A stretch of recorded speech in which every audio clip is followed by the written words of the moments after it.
If you own shares of AMC in 2024, this is your time to get out. But what makes 2024 so incredibly alarming for a company like AMC? Let's go ahead and break it down. All right, AMC, we have talked about it a few times before, but this is the big one when it comes to your sign for getting out of this company if you have continuously held it, especially since 2020 or 2021. I pulled out 3 things that you absolutely have to know, and I think is your red flag. Go now, okay? So the first thing is this.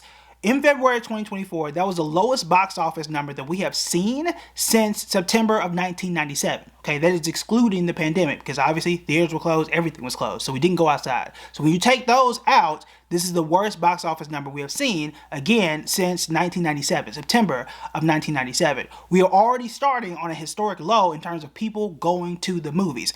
How does AMC make its money? People putting out great movies, studios putting out great movies, people going to see those movies and hopefully seeing those movies repeatedly.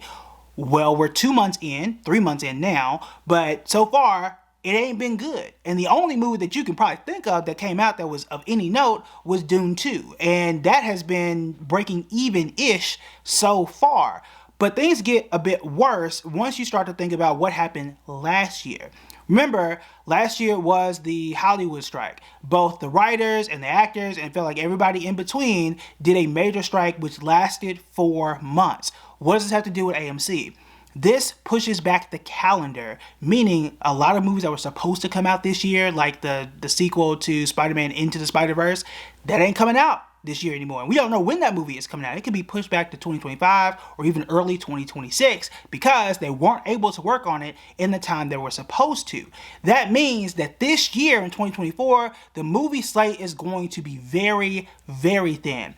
Even a company like Disney, which we do like and we have talked about here on the channel, they have pushed back and canceled a lot of their movies. The only movie that Disney is coming out with this year, or the only Marvel movie rather, and I focus on Marvel because, one, I'm a Marvel fan, but also it is the juggernaut of the movie industry. They set the bellwether number, right? They are usually the movies, the set of movies that make the most money.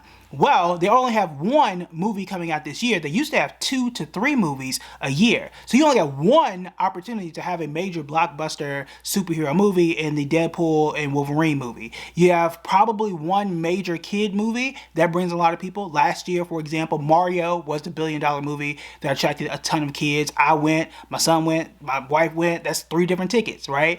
Well, Kung Fu Panda 4 might be that one saving grace there. And then you've got the Joker movie, which I don't think it's going to be good, but you got the Joker movie at the end of the year. That's it. That is 3, maybe 4 movies all year. All year. That is of note that is going to make money.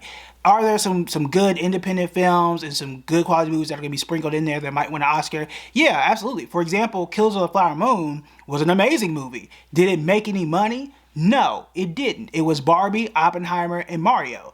Those were the primary movies. But again, you don't really have the opportunity to see that in 2024 due to the strikes. So that's going to be a major issue for you if you are an investor. But also, look at this, right? AMC back in 2021 was over $300 a share. At the time we're doing this video, it's less than $5. It's less than $5 a share right now.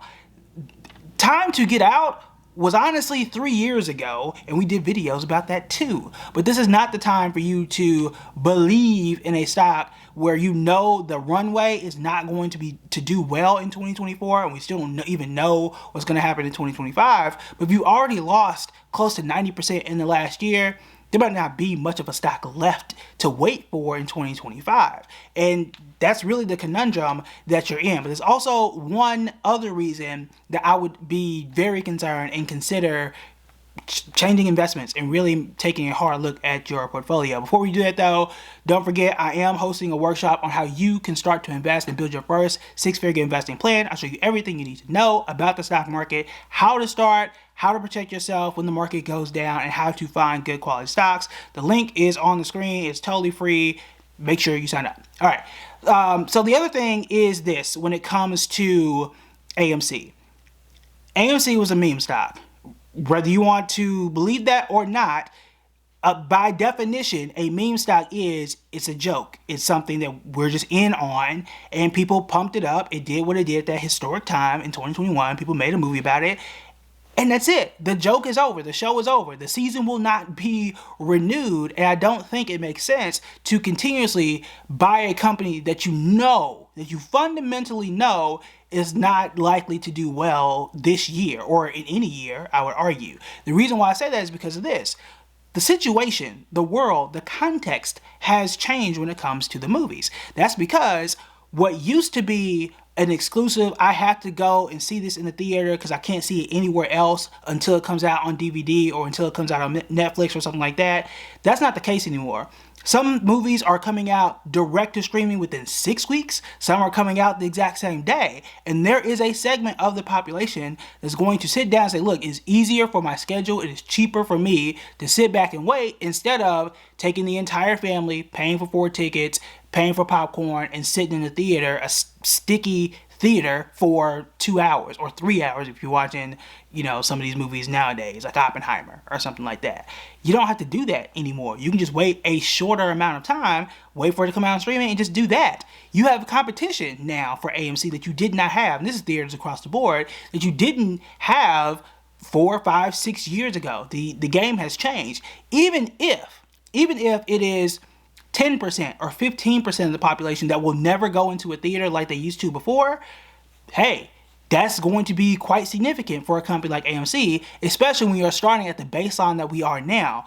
Based on where we are, we're going to see 1997 revenues for a company like AMC and across the board for the box office. So you're already starting at a deficit, and these people might not come back.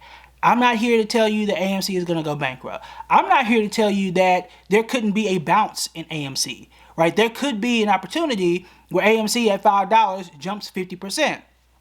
That happens with penny stocks. That happens with crappy companies all the time. The thing is, are you going to be able to get in and get out consistently enough and do it at the right time for you to make money? The answer is probably no. The answer is probably no. And the most important thing is almost nobody really makes it big by investing in really terrible companies. That is not how investing works. I know there are so many people that came into the investing game and started to really understand what the stock market was in 2020 and 2021. And many experts said back then, this is an aberration. This is an anomaly. This is not how the stock market works normally. And a lot of people have learned that lesson in a very difficult way. And there's still people holding on to that company, right, GameStop too and some others, that assume that, hey, yeah, this is what you do. Eventually it's going to pop back up to $300 a share and everything's going to be fine. That's very, very unlikely. It's very unlikely. The best thing for you to do is to buy good quality companies, hold them for the long term. You can call it boring. I call it wealthy. I call it success. I call it, this is what everybody else has done and has done for decades, and we know it absolutely works. Buying these bankrupt companies don't work, okay? And there are 2 red flags. If I know the company has filed for bankruptcy or they're very near bankruptcy and people are concerned about it going into bankruptcy, no, it's almost a 0% chance I'm going to buy that stock. That ain't how it works, okay? If I know that a company has done a reverse stock split, 99% of the time, that's a company that's not going to do well in the long term. Just flat out avoid those, and you are going to improve your portfolio by doing that alone. The other thing you can do is figure out and get a short list of what are some of the best stocks I can buy today. What are some things I can add to my portfolio where I have a good chance to make money for the long term? If you want to know what those companies are, go ahead and watch this video next.